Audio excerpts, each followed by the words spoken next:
Welcome to the Rise of the Challenge podcast. Join me today. He's an entrepreneur and the director of Vision for Creators Learn, Jermane Cheathem. How are you doing today, Jermane? I am doing great. How are you, Alex? I'm doing good. I'm excited to learn all about your rise to the challenge. What we like to do first with all of our guests is go right to the beginning, talk about where you're from and what were you involved in growing up. So I'm from Arizona, Phoenix, and I was always involved and always kind of intrigued with sports. It always was a nice outlet for me just to kind of, I guess, release a lot of energy. Sports were always something that was fun, just for the simple fact that it was competitive and I could always get better and learn a craft. And you kind of learn the team dynamics too. Sports was always kind of a huge draw for me, but also I kind of realized that sports is a lot like business too. It was a competitive landscape where there's winners and losers, which I like. When playing in Arizona, was it always a challenge with like the weather, or were you able to rise to the challenge in the way and overcome any of the obstacles that were put in front of you? The weather's actually pretty good for sports because there's no tornadoes, there's no snow. It's hot sometimes, but I can deal with heat. No, it was never really a problem. I mean, sometimes we'd have football practice in the summertime and it'd be 105, 110 degrees, but you learn to get stronger and get tougher. It never was a challenge for me. Was there any sport that stood out to you, or were you someone that wanted to take on any sport possible? I always enjoyed football and basketball for the simple fact that they were team games, but an individual could take over the game. That's why I like those two sports the most. Was there anything that challenged you with football or any of the sports, or were you able to had the skills easily? Um, it was kind of innate. In football, I was a quarterback, and then in basketball, I was a point guard. So I'm kind of naturally like the ball in my hand, if you will. No, there really wasn't ever a challenge. It would be a challenge if the ball wasn't in my hand. Uh, it was a very natural fit. Taking that idea of wanting the ball in your hand, do you take that now in the things that you do as an entrepreneur? Like you like to have the control or like the play call in the action that you do instead of being a person that listens to someone else and then have to follow their path. Exactly. I mean, that's the reason why I am an entrepreneur. I think hopefully, that's why anyone would want to be an entrepreneur because they want to be in control. They want to be the captain of the ship. So that is the whole reason why you go into this entrepreneurial journey is to have the freedom to create what you want, how you want to, when you want to, the way you want to.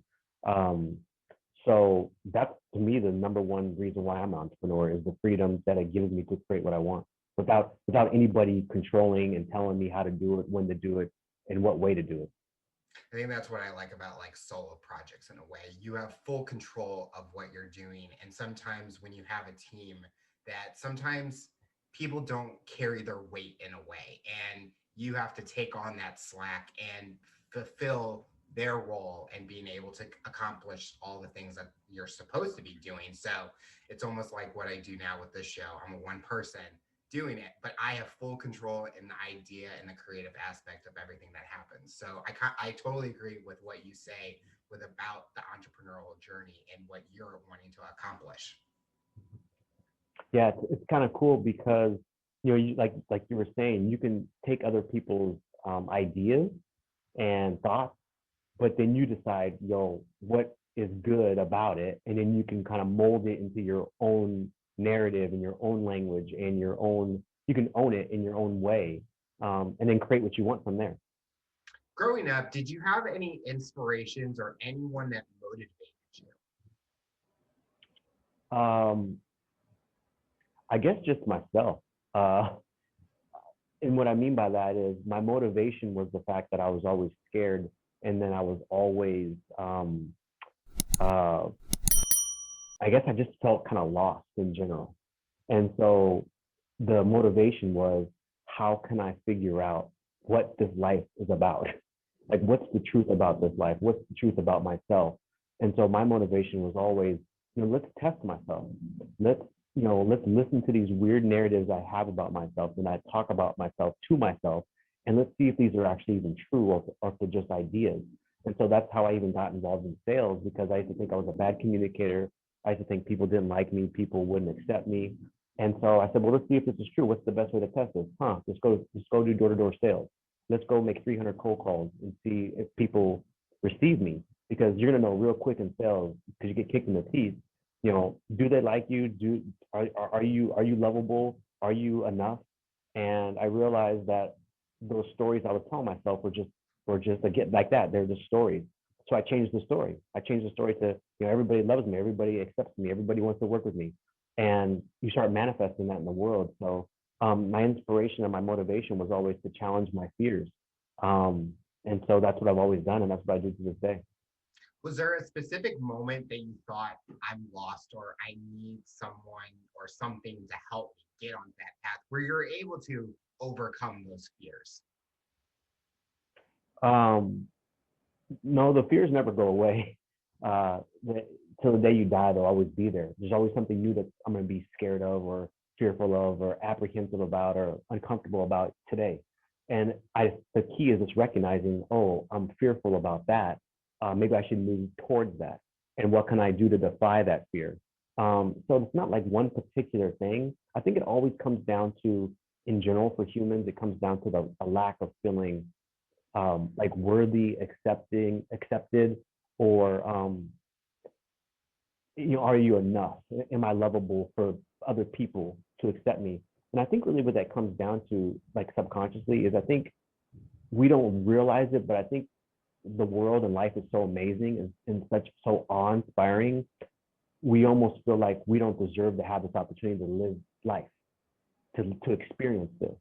And I think when you think about it from that context, it makes sense why you'd feel like you're always trying to prove yourself, because you're like, damn, look where we're at. Look at how I got here. I don't know how I got here, but I'm here.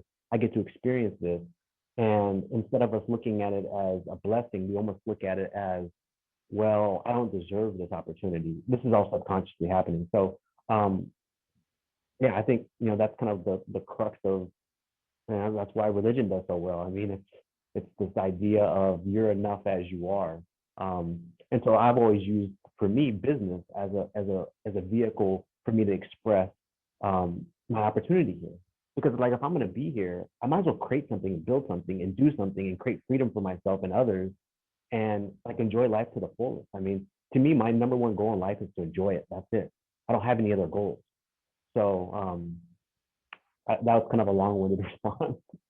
When would you say you got your first exposure to the business world, and where you started to enjoy and developed the reasoning to fulfill that dream?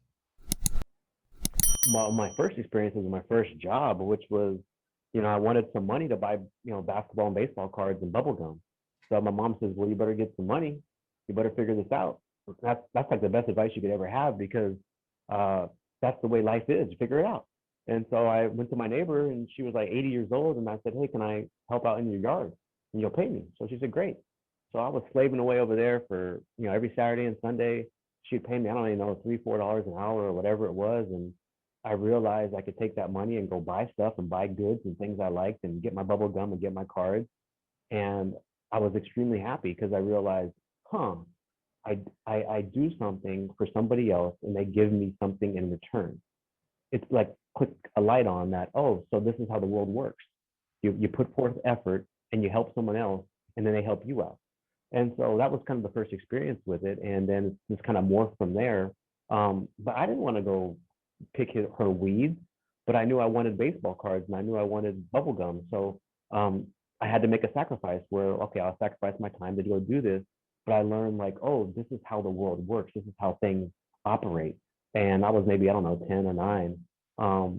And it was the kind of the first eye-opening experience that um, I realized that I create my future. I create the life I want by my actions. A big topic that has always been discussed is with kids is sometimes the parents just give them whatever they want, and they kind of think that they deserve to be given everything you want. But in your case, you had to work for those baseball cards, and I know when I was younger I had to work for everything that I deserved. Do you think you benefit more from working at a young age where it helps you over time understand the value of the dollar, so you know if you want to get that certain item that you have to work hard instead of being giving it easily? Oh, without question. I mean, I understand the value of the dollar. That's why I negotiate so hard when it comes to anything in my personal life or my business life, because I realize it's valuable and everyone has an angle that they want to fulfill. I have an angle that I want to fulfill. Let's somehow meet in the middle so we're both happy. And so, yeah, I do not believe in giving children or anybody anything for free. It doesn't build any it really doesn't build any happiness. When you give someone something for free without them looking for it, there's zero happiness that comes from that. All of happiness is from one thing, and it's progress towards your goals. So if you want to have a goal, for me, buy baseball cards, my progress was to go work for it. And it made it so much more fulfilling versus her just giving me the $10 to go buy the baseball cards. It's it's it's it's exponentially more fulfilling to do it on your own. Um, yeah, so I think you have to work for everything in life. There's no such thing as handouts. I 100% disagree with handouts. What was that dream job that you were wanting while you were growing up? I guess I'd be an entrepreneur to create my own thing. It wasn't like one specific thing per se. It was really just to be an entrepreneur, create my own reality, create my own freedom, as much money as I want, as much free time as I want. I mean, the way I built my business is 90% of my day is free.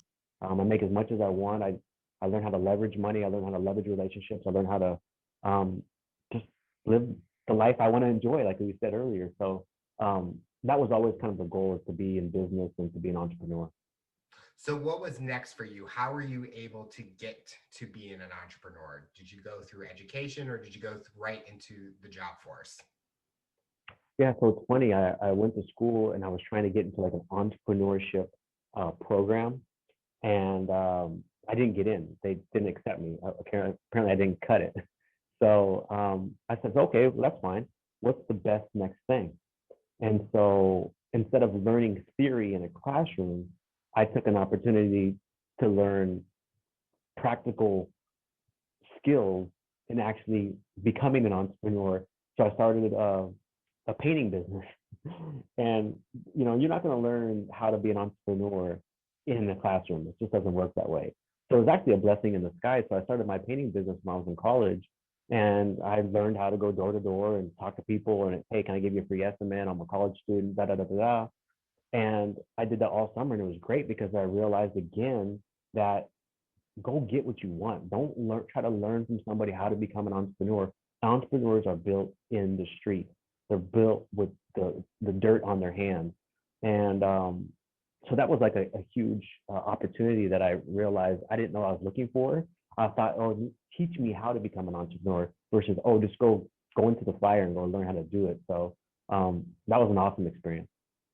So, with this painting business, was it just an easy like idea that came to you, or did you kind of have to take a while to find that perfect idea to start that company?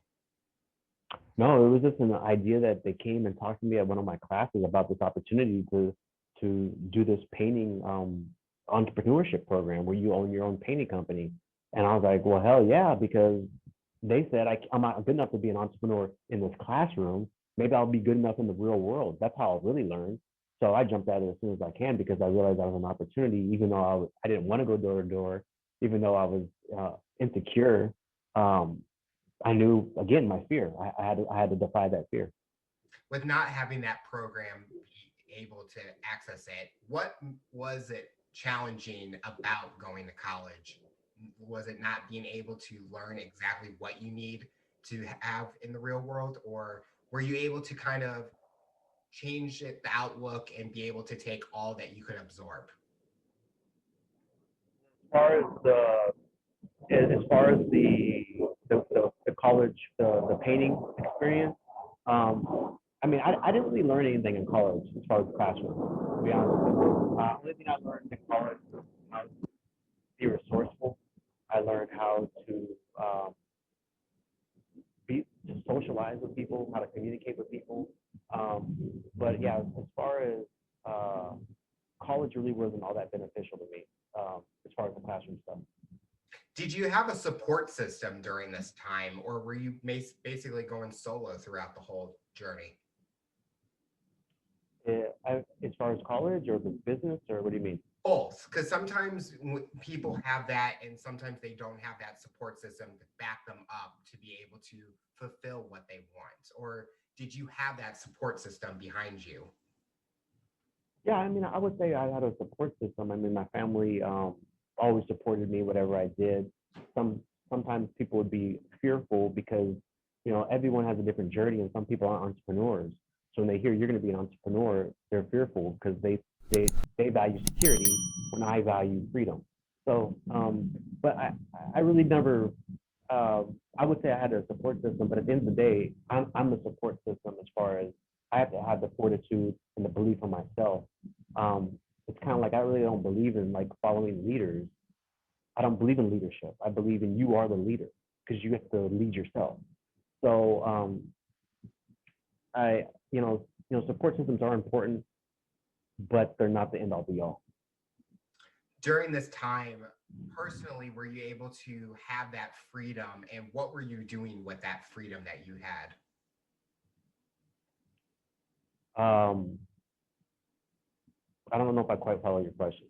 So you always talked about going on an entrepreneurial journey, that you were able to have that freedom. What were you able to do with that freedom? Were you able to socialize during this time, or were you more focused on the professional life that you were wanting? I guess both. I mean, everything. Like right now, I travel around the world full time, so I have plenty of fun. I do plenty of stuff within the business. The freedom that I've gained in my entrepreneurial journey has just been to do whatever the hell I want with it. So a lot of it, I really don't separate business from life. So I don't consider, oh, this is a business thing and this is a personal thing. It's the same to me because I am just who I am. So so I don't know if that answers your question, but I just use it to do whatever I wanted to do that I want to enjoy life. So how long were you able to keep the painting business going before you wanted to go to that next stage in your life? Yeah, it was just the summertime painting business. So it was 3 months. So what was next after college? So then I started in finance. So I originally got involved in I got a job with Wells Fargo. I thought I was going to be kind of a recluse and work in like a cubicle. But, when they gave me the job, I realized that my true nature kind of came out. And I said, something, I want a higher base salary to start. And so they basically told me to kick rocks, and they rescinded the offer. And so then I was basically left with no job. But at least my true nature came out. It's like I like to negotiate. I like to call the shots. I like to dictate who I'm going to be and how much I'm going to be paid. And so I ended up getting a job where I was offering, financing the businesses to buy equipment that they needed to run. And I was making 300 cold calls a day. I didn't want to make 300 cold calls a day, but I knew it had to be done for me to create the freedom that I wanted to create. And so that was kind of the next big step. But, it wasn't a well-oiled machine the way they had it set up. So I refined it. I made it better. And so instead of making 300 cold calls, I ended up just making like 50 cold calls, where I would target people that sold the equipment instead of the end users. I went after the equipment sellers so they could introduce my services for me. So I didn't have to sell to everybody. And so that's really kind of the next evolution of my entrepreneurial journey. How were you able to kind of talk to the people in that company to be able to make those changes? Was it a big fight with them, or were you able to give them good quality evidence on why these changes needed to be happening? No, it was pretty, pretty much an entrepreneurial journey. Like, see those numbers up there? If you don't have any numbers on the board, then you're not going to work here anymore. So do whatever you have to do to make it happen. So I had a lot of autonomy to do my own method of how to leverage my time. And 99% of the people there were doing it the old-fashioned way, making 300 cold calls. And I decided to go a different path. So Now there was autonomy to do that because all of a sudden I'm working a quarter of the time, but I'm putting up 5 times the revenue. So they said, "Oh, this must work." A lot of people didn't know how to do it though. So, but yeah, it was a lot of autonomy there. With this company that you were working with, were you able to move up within it, or were you able to stay where you wanted and be perfectly fine and secured? No, I was the vice president of sales, and but at the end of the day, my entrepreneur spirit always kept coming up, and I didn't want to be an employee anymore. So I quit, and then I was on top of my game, but it wasn't worth it to me. I wasn't happy, so I started my own firm, and just started to, my whole thing is like, why am I splitting my income when I'm doing all the work, when I'm supporting all these employees that are dead weight? Why am I getting only a fraction of my income? If anything, I should be getting a huge percentage of it to try to keep me on board instead of me paying for these dead weight salaries. And so, yeah, so I started my own thing, and it was kind of a no-brainer. When you talk about not wanting to pay for other dead weight salaries, was that more of looking out for yourself only, or were there ways that you could have changed to be able to not make it where they're dead weight salaries, but more of including them within what you were doing? The only way I would have stayed, I mean, if they would have changed the commission structure, maybe I would have stayed. Who knows? I doubt it. Um, but I just don't believe in. It's kind of like the handout thing we were talking about earlier. It's like I don't believe in giving people a salary even though they suck. Just because you think that you need a certain amount of people in an office, you're gonna handcuff the rest of the office because you think you need warm bodies there when the 80-20 rule is playing out here. So if you give me a better cut, maybe I'll stay, maybe I won't. But you got to take care of your horses. You don't sacrifice your thoroughbreds. So, how did you know that you were ready to go to that next step and start that entrepreneurial journey? When was like the final straw, basically? Um, I don't know. I just always knew that it was it was inevitable. It was coming. There wasn't, I wouldn't say necessarily a final straw. It was always inevitable. The problem is I had one of those unique situations where you hear a lot of people, oh, COVID, I lost my job, so I became an entrepreneur. Or, oh, I got fired, so I became an entrepreneur. I mean, I was making plenty of money. I went to the office an hour or two a day. I had all the autonomy, all the freedom. There was no reason for me to leave. But there was the final straw was like every day waking up, not feeling like I was making progress, not feeling like I should be doing more. I should be creating my own thing. And when you hear that little voice day after day keep talking to you, you better start listening. And so that's what I did. I listened. I said, okay, that's enough. As the director of vision for Creators Learn, how did that company came about? So, I've been doing this in this equipment financing space for 18 years, and um, I've created this life that I have to pinch myself sometimes to realize I'm living it. And in the last, I guess it was 3 4 years when I started traveling quite a bit. I took my mom to Europe for her 60th birthday, and I'm over there, and I decided to extend the trip for like another 3 or 4 weeks. And I started realizing, man, I can do this business anywhere in the world. I don't need to be chained to Scottsdale, Arizona anymore. I can do this anywhere. And I started putting systems and processes in place. And me and my partner, we started to think more and more about it. And she came from a government background and she was excelling in this business too. And so we looked at each other and like, anybody can do this business and anybody can excel at this. We're doing humanity a disservice if we don't share this with other people of how they can experience this type of lifestyle and create what we've created. So we started putting pen to paper and creating this blueprint of exactly what we do day in and day out within our business so people could copy it.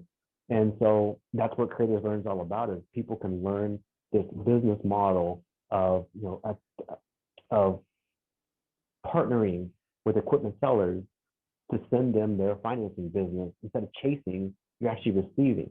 Instead of pitching, you're creating relationships. And so that's really where it came from, was this idea of like, it's not fair for people to have jobs they hate or be in cubicles or be employees if they really want to be entrepreneurs. And I have a simple solution that just people don't know about because it's a very kind of secret niche market that people think, oh, businesses go to the bank to get loans.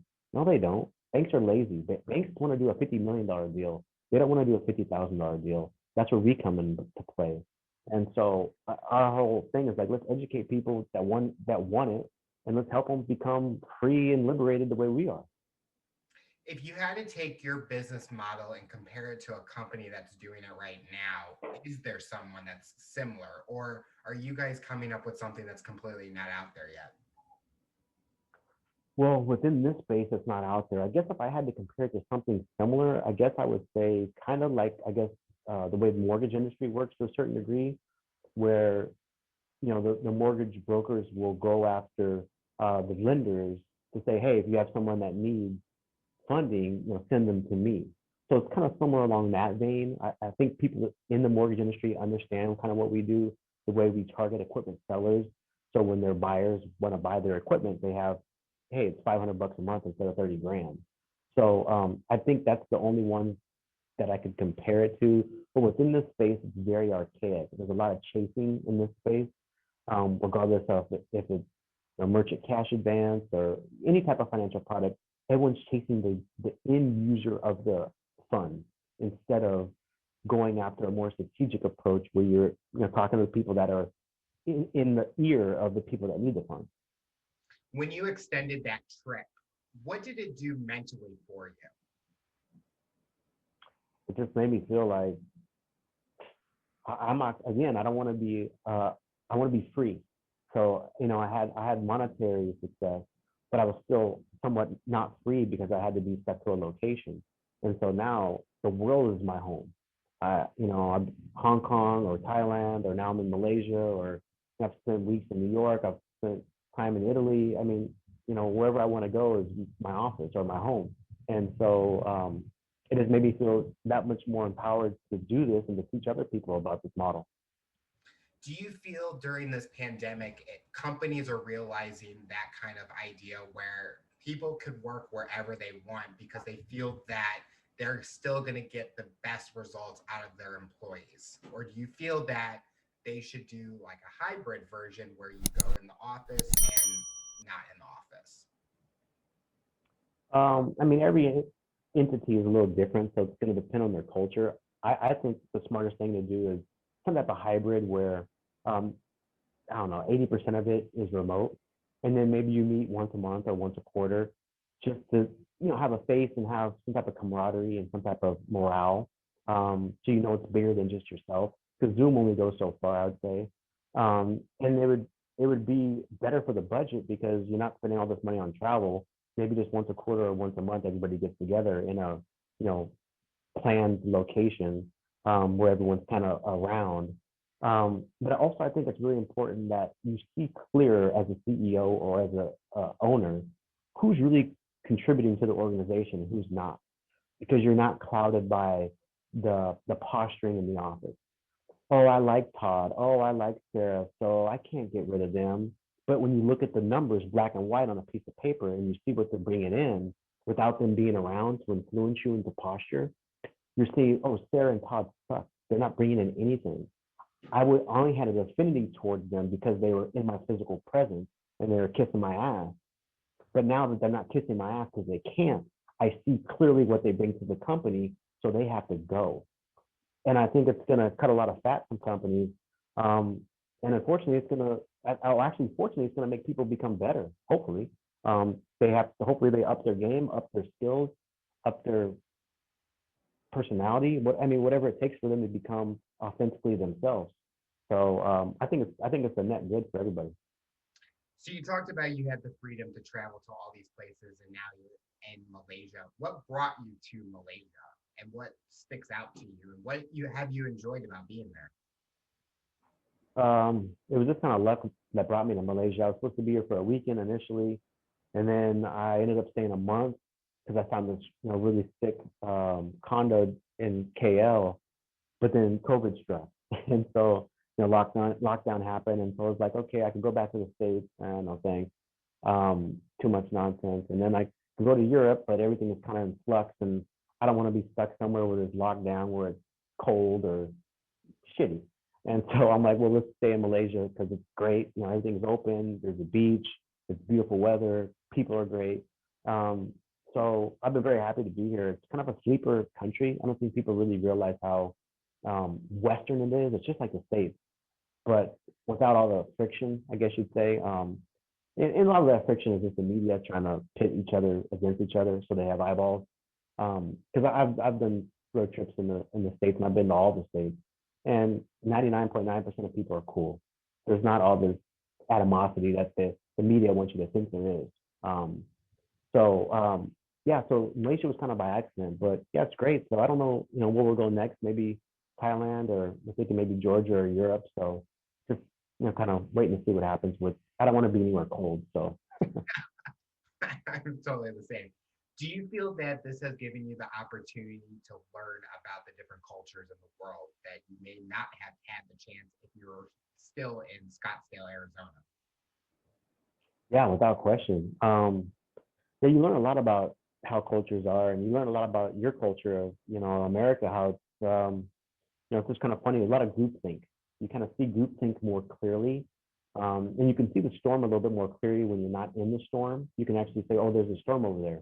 So it's helped me immensely see myself clearer and my place, um, because you really just don't have that clarity because you don't realize how impactful your environment is when you're in it.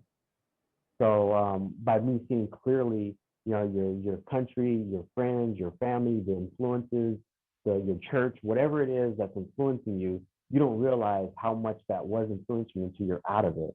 And you can say, oh, okay, that's interesting to see that. You know, I don't want to do that anymore, or I do want to do that more. So it gives you a better perspective of your life and other people's lives throughout the world. Because everybody wants the same thing. Everybody wants to be happy. Everyone wants to make progress. Everyone wants to live in peace. Um, you know, people are just people.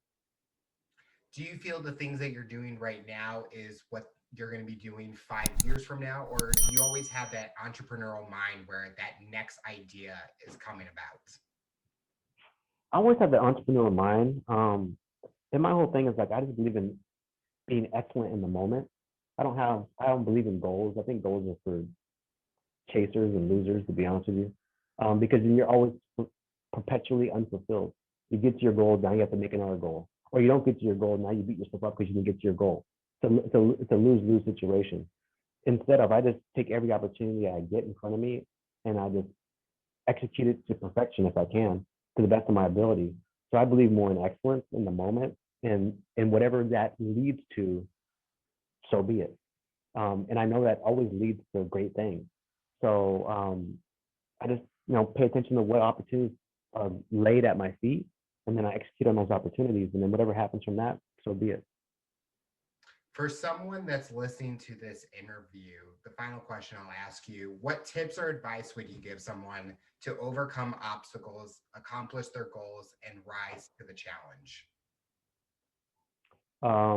Number one is listen to yourself, trust yourself, and then act. Simple as that. But if you don't trust yourself and you don't listen to yourself, you don't know what to do. But I think the problem is people don't have a problem listening to themselves, and I don't think they have a problem even necessarily trusting themselves. Like, you know, you want to start the bakery, you know, you want to get out of being an accountant, you know, you hate the marriage, and you trust that this is the best way to go after all the final analysis is done. But the biggest problem people have is the last part, is acting, doing something, executing. So yeah, just do it. Just like Nike, just do it.